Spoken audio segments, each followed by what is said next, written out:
Hello friends, कैसे हैं आप सब लोग। चलिए आज हम स्टार्ट करने जा रहे हैं अपनी class number 25 chapter number 5 money. और आज का टॉपिक है मनी सप्लाई। तो मनी सप्लाई को बेसिकली इसका मीनिंग समझने से पहले मैं आपको एक छोटा सा हिंट दे देता हूँ, उससे आपको क्लियर हो जाएगा कि मनी सप्लाई होता क्या है। जैसे मान लीजिए कि अगर मैं अपना एग्जांपल लूँ तो मान लीजिए कि मेरे पास सपोज़ 1 लाख रुपए है, ठीक है। अब उस 1 लाख रुपए में से वो 1 लाख रुपए टोटल मेरे पास जो पैसे हैं उसमें कुछ मेरे पास करेंसी है, पेपर करेंसी है, कुछ मेरे पास कॉइन्स हैं, ठीक है। मान लीजिए 1 रुपीज़ कॉइन है या 5 रुपीज़ कॉइन है, टोटल मिला के मैंने 1 लाख रुपए रख रखे हैं। उसमें से 5,000 रुपीज़ मेरे पास है, मेरे घर पे हैं, और 95,000 रुपीज़ जो हैं वो मेरे बैंक में डिपॉजिट है, ठीक है। तो ये हो गई मेरी अपनी खुद की बात, मेरे इंडिविजुअल की बात। अब पूरी इकोनॉमी में, पूरी कंट्री की इकोनॉमी में जितने भी मेरे जैसे लोगों ने पैसा अपने घर पे रखा हुआ है और पैसा अपने बैंक में रखा हुआ है। अब बैंक में पैसा लोग 2 तरीके से रखते हैं, ठीक है। या तो वो बैंक में अपना पैसा फिक्स डिपॉजिट करा लेते हैं या वो सेविंग डिपॉजिट अकाउंट में जमा कराते हैं। इसके अलावा एक सोर्स और होता है, वो होता है पोस्ट ऑफिस में पैसे जमा कराना। तो जितना भी पूरी इकोनॉमी में पब्लिक ने पैसा अपने घरों में रखा हुआ है और प्लस बैंक में या पोस्ट ऑफिस में जमा कराया हुआ है, उसको हम बोलते हैं मनी सप्लाई, ठीक है। और मनी सप्लाई जो है वो एक स्टॉक टर्म है, एक स्टॉक का टर्म है। जैसे आपने मैक्रो इकोनॉमिक्स में पहला चैप्टर पढ़ा था स्टॉक और फ्लो के बारे में। जब एक पर्टिकुलर पॉइंट ऑफ टाइम पे जब हम किसी भी वैल्यू को मेज़र करते हैं, जैसे मान लीजिए कि 31 मार्च 2012 को हमारी देश की जनसंख्या कितनी है, पॉपुलेशन कितनी है, तो वो स्टॉक कहलाएगा। जैसे मान लीजिए 31 मार्च 2020 को हमने अपनी पॉपुलेशन को मेज़र किया तो पॉपुलेशन थी 130 करोड़ समथिंग, तो वो हमारा क्या है, स्टॉक। अब उसमें पूरे साल में, पूरे 12 महीने में उसमें डेथ भी हुई है, बर्थ भी हुई है, वो फ्लो होता है। लेकिन जब हम एक पर्टिकुलर टाइम पर किसी भी चीज़ को मेज़र करते हैं, उसकी क्वांटिटी को, तो वो हमारा स्टॉक कहलाता है। तो मनी सप्लाई भी क्या है, बेसिकली ये स्टॉक कॉन्सेप्ट है। हम एक पर्टिकुलर टाइम पर ये देखते हैं कि पूरी इकोनॉमी में जितनी भी पब्लिक है, ठीक है। पब्लिक में यहाँ पर 2 टर्म्स आ जाती हैं। पब्लिक मतलब वो होता है जो मनी यूजिंग सेक्टर होता है, जो पैसे का यूज़ करता रहता है अपने कंजम्पशन पे, इकोनॉमिक ट्रांजैक्शन में यूज़ करता रहता है। तो इसमें हमारे इंडिविजुअल और बिज़नेस फर्म्स आते हैं। मतलब जो बिज़नेस फर्म्स होती हैं वो भी पैसे का यूज़ करती रहती हैं, और जो हमारे पब्लिक होती है, ठीक है, जनरल पब्लिक होती है, वो भी पैसे का यूज़ करती रहती है। तो पब्लिक का मतलब हमारे यहाँ पर बिज़नेस फर्म से और इंडिविजुअल से। तो मैंने यहाँ पर 2 पॉइंट लिखे हुए हैं। It is a stock concept. Stock इसलिए बोलते हैं कि पर्टिकुलर टाइम पर हमारी इकोनॉमी में कितना पैसा सर्कुलेट हो रहा है, और इसे पब्लिक टर्म जो यूज़ किया गया वो यूज़ किया गया हम जैसे लोगों के लिए, जो आम जनता होती है और जो बिज़नेस फर्म्स होती हैं, जो पैसे को सर्कुलेशन करती रहती हैं, ठीक है। तो it refers to total volume of money held by public at a particular point of time in an economy is called money supply. एक इकोनॉमी में पब्लिक ने कितना पैसा टोटल मिला के, पूरी इकोनॉमी में टोटल मिला के पब्लिक ने कितना पैसा सर्कुलेट किया हुआ है, कितना पैसा अपने पास रखा हुआ है। सर्कुलेट का मतलब होता है कितना पैसा वो अपने पास सर्कुलेट कर रही है, एक से पैसा दूसरे के पास जा रहा है, ठीक है। तो पर्टिकुलर टाइम पर कितना पैसा हमारी कंट्री में, इकोनॉमी में लोगों के पास है, चाहे वो पैसा उनके घरों में हो, चाहे वो पैसा बैंक में हो, चाहे पोस्ट ऑफिस में हो, वो टोटल वॉल्यूम ऑफ मनी की बात की जा रही है पब्लिक के पास। तो पब्लिक मैंने यहाँ पर मेंशन भी किया हुआ है कि public does not include money creating sector.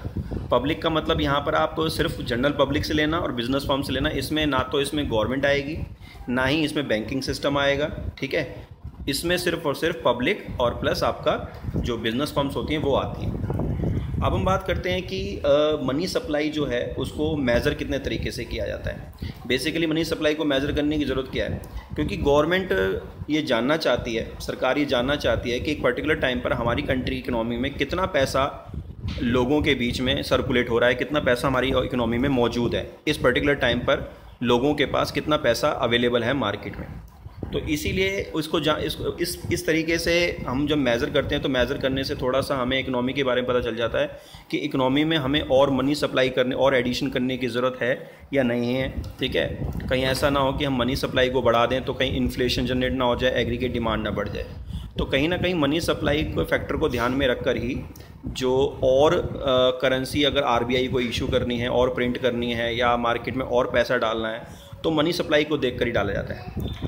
1967 और 68 तक जब आरबीआई मनी सप्लाई को मेज़र करता था तो उसका जो मेज़र करने का तरीका होता था वो बहुत ज़्यादा नैरो होता था। उसमें सिर्फ वो क्या करती थी, जो आरबीआई थी वो सिर्फ क्या करती थी कि जो पब्लिक का बैंक में पैसा जमा है और पब्लिक का जो पैसा लोगों ने घरों में रख रखा है उनके हाथों में है, जो पैसा लोगों के हाथों में है। और पैसे की बात मैं बता दूं, जो ये मनी की बात हो रही है, मनी में हम दो चीज़ें लेते हैं, एक तो हमारी जो करेंसी होती है पेपर करेंसी और कॉइन्स, ठीक है। तो पेपर करेंसी और कॉइन्स जो लोगों ने अपने पास रखा हुआ है और जो पैसा लोगों ने बैंक में जमा कराया हुआ है, तो पहले सिर्फ इसी को देखा जाता था मनी सप्लाई को मेज़र करने के लिए। लेकिन 1977 में जो आरबीआई था उसने 4 अल्टरनेटिव अलग अलग मेथड निकाले मनी सप्लाई को मेज़र करने के लिए कि पर्टिकुलर पॉइंट ऑफ टाइम पे कंट्री में कितना मनी जो है वो अवेलेबल है, ठीक है। तो उसको कैलकुलेट करने के यहाँ पर 4 मेज़र दिए थे, 4 अल्टरनेटिव दिए थे, जिसमें सबसे पहला जो दिया गया था वो था M1। ये नाम दिया गया मनी सप्लाई मनी 1। तो ये आपका पहला मेथड है। मनी 1 का मतलब, M1 का मतलब है currency and coins with public, जो पैसा करेंसी और कॉइन्स की फॉर्म में लोगों के पास है। लोगों का मतलब यहाँ पे जनरल पब्लिक और प्लस बिजनेस एंड फर्म। और उसके बाद है net demand deposit of commercial bank, ठीक है। अभी इसके बारे में मैं आपको थोड़ा सा हिंट में डिटेल में बता देता हूँ। Net demand deposit of commercial bank का क्या मतलब है। तो चलिए currency and coins with public के बारे में पढ़ लेते हैं। कॉइन्स ऑफ डिनोमिनेशन ऑफ ₹10, 5, 2, 1 जो हमारे कॉइन्स की फॉर्म में हमारे पास अवेलेबल होते हैं इकोनॉमी में। पेपर नोट्स में हम डिनोमिनेशन लाइक 2000, 500 और आपका 100 या फिर आपके जो 50 रुपीज़ या 20 रुपीज़ के जो पेपर नोट्स होते हैं उन्हें हम पेपर करेंसी बोलते हैं। करेंसी मनी, इस करेंसी मनी को जो बोला जाता है वो फिएट मनी भी बोला जाता है। Money which is under the order from the government to act as a money. Fiat money का मतलब कि गवर्नमेंट के ऑर्डर के पास होने के बाद गवर्नमेंट इसे पास करती है, गवर्नमेंट ऑर्डर देती है कि भाई ये मनी हम इशू करने जा रहे हैं, प्रिंट करने जा रहे हैं, तो आप इसे यूज़ करेंगे। तो गवर्नमेंट की तरफ से जब ऑर्डर पास होता है तो तब जाके वो करेंसी रियलिटी में पावर में आती है।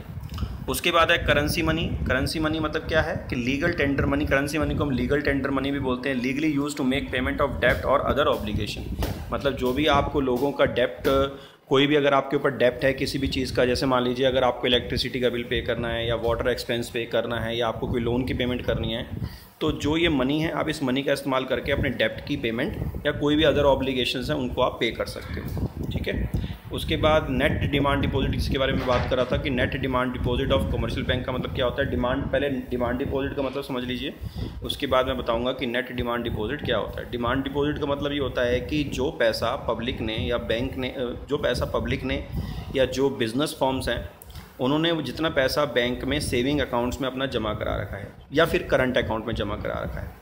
तो जो पैसा डिमांड डिपॉजिट का मतलब जिन लोगों ने अपना पैसा, जनरल पब्लिक ने या बिज़नेस या फर्म ने अपना पैसा बैंक में, कमर्शियल बैंक्स में सेविंग और करंट अकाउंट में जमा करा रखा है।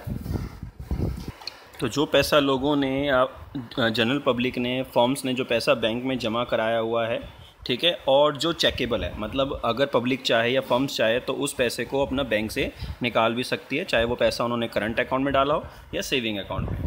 तो एक बार इसके मीनिंग पढ़ लेते हैं। Deposits which can be encashed. Encash का मतलब पैसे का निकालना। बाय इशूइंग चेक, आप चेक इशू करके एट एनी टाइम कभी भी निकाल सकते हैं। बाय द अकाउंट होल्डर, जो करंट और सेविंग अकाउंट का अकाउंट होल्डर होगा। And equal to currency held as it is readily accepted as means of payment. और ये बिल्कुल इक्वली होती है उस करेंसी के बराबर जो करेंसी आपने रखी होती है अपने घर में। जो घर में आपके पास करेंसी है उससे भी आप पेमेंट कर सकते हो, जो भी आपको डेप्ट की पेमेंट करनी है, या फिर जो पैसा आपके बैंक में रखा हुआ है आप चेक के थ्रू वो पैसा निकाल भी सकते हो और चेक के थ्रू डायरेक्टली किसी को पेमेंट भी कर सकते हो। अब यहाँ पर बात करते हैं नेट डिमांड डिपॉजिट मैंने यहाँ पर लिखा हुआ है, इसका क्या मतलब है। नेट डिमांड डिपॉजिट का मतलब ये है कि जो डिपॉजिट का पैसा बैंक ने अपने पास रखा हुआ है, ठीक है, जो पैसा बेसिकली यहाँ पर नेट डिमांड डिपॉजिट का मतलब ये होता है कि जो पैसा बैंक ने अपने पास रखा हुआ है, जो पैसा बैंक ने अपने पास रखा हुआ है डिपॉजिट की फॉर्म में, अगर उस डिपॉजिट की फॉर्म में पब्लिक के अलावा किसी और का पैसा है, मान लीजिए कि HDFC बैंक ने ICICI बैंक में पैसा जमा करा दिया, तो ICICI बैंक में जो टोटल पैसा जमा है लोगों का और HDFC का, दोनों का मिला के, उसमें से जो इंटर बैंक डिपॉजिट्स हैं, इंटर बैंक मतलब जब एक बैंक दूसरे बैंक में अपना पैसा जमा कराता है तो वो भी बैंक के लिए डिपॉजिट होता है। तो वो डिपॉजिट आपने काउंट नहीं करना है, क्योंकि आपने वो डिपॉजिट लेना है जो पब्लिक का डिपॉजिट हुआ पैसा है। जब एक बैंक दूसरे बैंक में पैसा जमा कराता है वो नहीं लेते, वो इसलिए नहीं लेते क्योंकि जो वहाँ पर एक बैंक दूसरे बैंक को पैसे जमा करा रहा है तो लेकिन वो मनी का तो यूज़ कर नहीं रहा ना। तो जहाँ पर जो यूजिंग सेक्टर होता है, जो मनी को यूज़ करता है। अब बैंक को यूज़ कहाँ कर रहा है, बैंक एक दूसरे की हेल्प कर रहा है पैसे को इधर से उधर ट्रांसफ़र करने में। तो इसीलिए अगर किसी भी कॉमर्शियल बैंक के पास जो पैसा पब्लिक का जमा हुआ पैसा है वही आपने डिपॉजिट लेना है। अगर बैंक के पास मान लीजिए टोटल 10 लाख रुपए डिपॉजिट में रखा हुआ है और उसमें से 8 लाख रुपए पब्लिक का है और 2 लाख रुपए किसी दूसरे बैंक का है, किसी दूसरे इंस्टीट्यूशन का है, कॉमर्शियल बैंक का है, तो आपने नेट वैल्यू लेनी है। मतलब 10 लाख में से 2 लाख हटा दो दूसरे बैंक का, जो अदर बैंक का आपके पास पैसा है कॉमर्शियल बैंक में, और जो पब्लिक का पैसा है सिर्फ आपने वही लेना है। तो इसे बोलते हैं net deposit of commercial bank. मैं इसके बारे में यहाँ लिख भी दिया है मैंने, आपके यहाँ बता भी देता हूँ। जैसे मैंने यहाँ पर लिखा हुआ है, देखिए स्टार में ऊपर रेड पेन से, demand deposit included only net demand deposit. Net demand deposit का मतलब सिर्फ आपने पब्लिक का पैसा लेना है, जो पब्लिक का डिपॉजिट बैंक में पैसा जमा है कॉमर्शियल बैंक में वही लेना है। अगर मान लीजिए आपके सामने टोटल वैल्यू, जैसे मैंने एग्जांपल दिया कि 10 लाख रुपए बैंक में अगर जमा है, उसमें से 2 लाख रुपए इंटर बैंक डिपॉजिट है, तो वो इंटर बैंक जो डिपॉजिट होगा, एक बैंक ने दूसरे बैंक को जो पैसा दिया होगा वो 10 लाख में से आप 2 लाख हटा देना, बाकी का जो 8 लाख रुपए नेट अमाउंट बचेगा वो आपका नेट डिमांड डिपॉजिट होगा। तो चलिए, मैंने आपको बताया था कि जैसे M1 मेथड था, M1 में हम क्या लेते हैं, currency and coins with public, जो पैसा लोगों के पास करेंसी और कॉइन के फॉर्म में है। दूसरा नेट डिमांड डिपॉजिट, जो डिमांड डिपॉजिट जो बैंक में पैसा जमा है। और other deposit with RBI। Other deposit with RBI के बारे में बताता हूँ मैं आपको।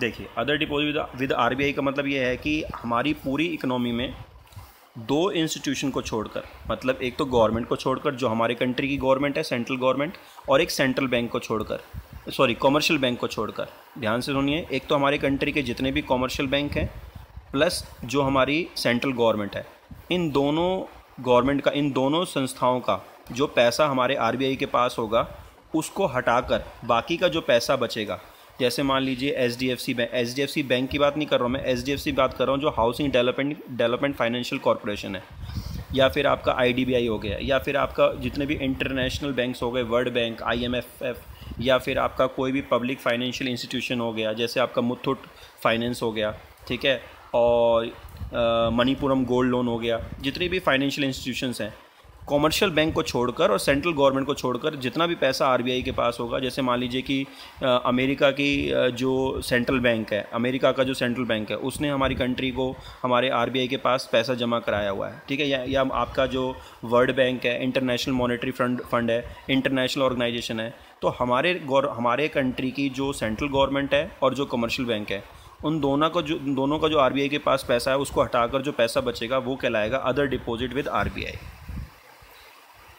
तो यहाँ पर मैंने आपको M1 मेथड बताया। M1 का मतलब currency and coins with public, net demand deposit of commercial, जो पैसा पब्लिक का बैंक में जमा है, currency and coins with public का मतलब जो पैसा लोगों के पास अपने हाथों में है, लोगों के पास कॉइन्स और करेंसी के फॉर्म में, और plus other deposit with RBI के पास जो इंटरनेशनल लेवल पर या जितने भी पब्लिक फाइनेंशियल इंस्टीट्यूशंस हैं, कॉमर्शियल बैंक और सेंट्रल गवर्नमेंट को छोड़ के, हमारी जो सेंट्रल गवर्नमेंट है और कॉमर्शियल बैंक को छोड़ के जो पैसा बाकी RBI के पास होगा, जब हम इन तीनों को जोड़ देंगे तो ये तीनों को जोड़कर जो मनी निकल के आएगी, मनी सप्लाई निकल के आएगी, वो टोटल आपकी निकल के आएगी money supply held by the public या held by the RBI at a particular point of time. तो ये हो गया M1 मेथड। इसे ना हम नैरो मनी भी बोलते हैं। नैरो मनी इसलिए बोलते हैं क्योंकि इसमें अभी और भी मनी सप्लाई जो है, और भी मनी सप्लाई के जो एलिमेंट्स हैं वो जुड़ना बाकी हैं। ये अभी थोड़ा सा एक छोटा सा रूप है मनी सप्लाई का, और इसे हम लिक्विड फॉर्म भी बोलते हैं। इसमें लिक्विडिटी ज़्यादा होती है, ये मनी लिक्विड नेचर का होता है, इसमें लिक्विडिटी, डिग्री ऑफ लिक्विडिटी ज़्यादा होती है, मोर लिक्विड होता है। मोर लिक्विड इसलिए होता है क्योंकि जो ये तीनों एलिमेंट है ना, currency and coins with public and net demand deposit of commercial bank and other deposit with RBI, इनका ना करंट कंट्री में, इकोनॉमी में जो इकोनॉमिक ट्रांजेक्शन्स होती हैं, जो इनका यूज़ किया जाता है, बहुत कैश में जो ये ईजिली कन्वर्टेबल होती हैं, मतलब आसानी से इनको कैश में ईजी कन्वर्ट हो जाती हैं और इनका यूज़ भी जल्दी होता रहता है। उसके बाद है, इसलिए इनको लिक्विडिटी का मतलब होता है जो जल्दी से जल्दी यूज़ होती रहती है, सर्कुलेट होती रहती हैं। उसके बाद नेक्स्ट मेथड है आपका M2 जो है, उसमें क्या करते हैं, जितना भी M1 के एलिमेंट होते हैं वो ले लेते हैं, और प्लस उसमें एक एलिमेंट और जुड़ जाता है, saving deposit with post office saving bank. जितना भी पोस्ट ऑफिस में जो पैसा जमा कराया जाता है, ठीक है, पर्टिकुलर टाइम पीरियड के लिए, 1 साल या 2 साल के लिए, तो वो आपका saving deposit with post office saving bank आपका इसमें एलिमेंट जुड़ जाता है, तो आपका M2 बन जाता है। आपका M1 हो चाहे M2 हो, ये दोनों होते आपके लिक्विड नेचर के, मोस्ट लिक्विडिटी होती है इसमें, मोर लिक्विडिटी होती है, और प्लस ये नैरो होते हैं। नैरो का मतलब इसमें अभी और एलिमेंट जुड़ना बाकी होता है। उसके बाद नेक्स्ट है आपका M3। M3 में क्या होता है, M1 के सारे एलिमेंट आ जाते हैं, लेकिन M3 में पोस्ट ऑफिस में जो सेविंग जमा होती है वो नहीं आती। इसमें आता है net time deposit with bank. Net time deposit with bank का मतलब होता है, टाइम डिपॉजिट का मतलब समझ लीजिए आप, टाइम डिपॉजिट का मतलब होता है कि जब भी कॉमर्शियल बैंक में कोई भी पब्लिक अपना फिक्स डिपॉजिट कराती है, मतलब परमानेंटली कुछ पर्टिकुलर टाइम के लिए पैसा जमा कराती है 1 साल के लिए, तो FD कह लीजिए, जो फिक्स डिपॉजिट में पैसा जमा कराया जाता है पर्टिकुलर टाइम पीरियड के लिए, वो हमारा टाइम डिपॉजिटिंग कहलाता है। इसको नेट टाइम डिपॉजिट बिल्कुल उसी सेंस में कहते हैं कि अगर किसी इंटर बैंक अगर कोई टाइम डिपॉजिट हुई है, किसी एक बैंक ने दूसरे बैंक में पर्टिकुलर टाइम पीरियड के लिए पैसा डिपॉजिट कराया है, तो वो पैसा हम इसमें से डिपॉजिट में से टाइम डिपॉजिट में हटा देंगे। हमने सिर्फ टाइम डिपॉजिट में सिर्फ वो पैसा लेना है जो पब्लिक ने FD कराई है, जो पब्लिक ने परमानेंटली पैसा जमा कराया। अगर 2 बैंक ने आपस में एक दूसरे के अकाउंट में अगर डिपॉजिट कराया है तो वो हम माइनस कर देंगे। तो नेट टाइम डिपॉजिट भी आपका नेट डिमांड डिपॉजिट की तरह होता है। जैसे नेट डिमांड डिपॉजिट में हम क्या करते हैं, जो पैसा पब्लिक ने जमा कराया है प्लस जो पैसा किसी दूसरे बैंक ने, अगर दो कॉमर्शियल बैंक ने आपस में एक दूसरे के अकाउंट में अगर पैसा जमा कराया है, वो अमाउंट माइनस कर देते हैं। इसी तरीके से जो नेट टाइम डिपॉजिट होता है तो उसमें भी हम यही करते हैं कि अगर मान लीजिए किसी एक पर्टिकुलर कॉमर्शियल बैंक में पब्लिक ने 10 लाख की FD कराई है और उसके बाद अगर किसी दूसरे बैंक ने भी उस बैंक में 5 लाख की FD कराई है, तो जब इंटर बैंक FD होती है, इंटर बैंक FD जो टाइम डिपॉजिट होती है, उसे हम हटा देते हैं, क्योंकि वो पैसा कहीं भी इकोनॉमी में यूज़ नहीं हो रहा है, सिर्फ एक बैंक से दूसरे बैंक में जा रहा है। तो जो नेट टाइम डिपॉजिट होगी, नेट मतलब जो पब्लिक ने पैसा FD कराई होगी बैंक में, वो हम लेंगे, तो वो M3 बन जाता है, M3 मेथड बन जाता है, मेथड नंबर 3 M3। उसके बाद मेथड नंबर 4 आता है M4, जिसमें हम क्या करते हैं, M3 ले लेते हैं। M3 का मतलब जिसमें आपका M1 और plus net time deposit plus आपकी पोस्ट ऑफिस की जो सेविंग्स होती हैं वो आ जाती हैं। जैसे मैंने लिखा ना टोटल डिपॉजिट का मतलब इसमें आपका टाइम डिपॉजिट भी आ जाता है और आपका पोस्ट ऑफिस की सेविंग्स भी आ जाती हैं, और M1 तो एलिमेंट होता ही है। तो M3 और M4 जो होते हैं ये आपके ब्रॉड कॉन्सेप्ट होते हैं, क्योंकि इसमें सारे एलिमेंट्स को हम कवर कर लेते हैं। M3 और M4 को ब्रॉड कॉन्सेप्ट बोला जाता है और M1 और M2 को नैरो कॉन्सेप्ट बोला जाता है। M1 और M2 जो होते हैं वो आपके मोर लिक्विड नेचर के होते हैं, और M3 और M4 जो होते हैं वो आपके लेस लिक्विड नेचर के होते हैं, लीस्ट लिक्विड नेचर के। लीस्ट लिक्विड का मतलब होता है कि इनमें जो पैसा, इन मेथड्स में जो पैसा हम मनी सप्लाई में जब हम मेज़र करते हैं तो इसमें बहुत सारा पैसा ऐसा होता है जो मार्केट में सर्कुलेट नहीं होता, वो एक सेविंग की फॉर्म में बैंक में या पोस्ट ऑफिस में पड़ा रहता है। चलिए एक बार हम net time deposit with bank की डेफिनेशन पढ़ लेते हैं। टाइम डिपॉजिट क्या होता है, a deposit in a bank account that can not be withdrawn before a set fix date और for which notice of withdrawal is required. मतलब एक पर्टिकुलर फिक्स डेट के लिए जब हम किसी भी बैंक में, कमर्शियल बैंक में पैसा जमा करा देते हैं, तो पूरी इकोनॉमी में सभी लोगों ने मिलकर, पब्लिक ने कितना पैसा FD में जमा कराया है, वो आपका टाइम डिपॉजिट कहलाता है। बेसिकली इसमें जो फिक्स डिपॉजिट होते हैं, FD होती है, वो लिए जाती है।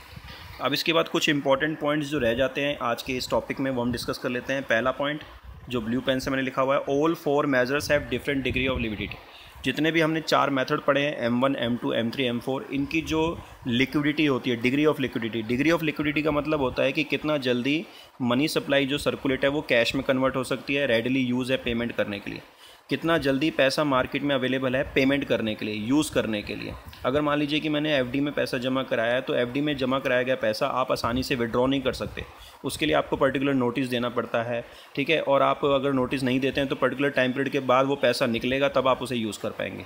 तो जो easily and fastly readily available है पैसा, उसको लिक्विडिटी, मोर लिक्विड बोला जाता है, जो हमेशा आपके पास अवेलेबल है। अब जैसे जो पैसा हम सेविंग और करंट अकाउंट में जमा कराते हैं, वो हम कभी भी ATM के ज़रिए, चेक के ज़रिए या विड्रॉ, बैंक में जाकर विड्रॉ कर सकते हैं और उससे अपने जो डेप्ट है, ऑब्लिगेशन, उनकी पेमेंट कर सकते हैं।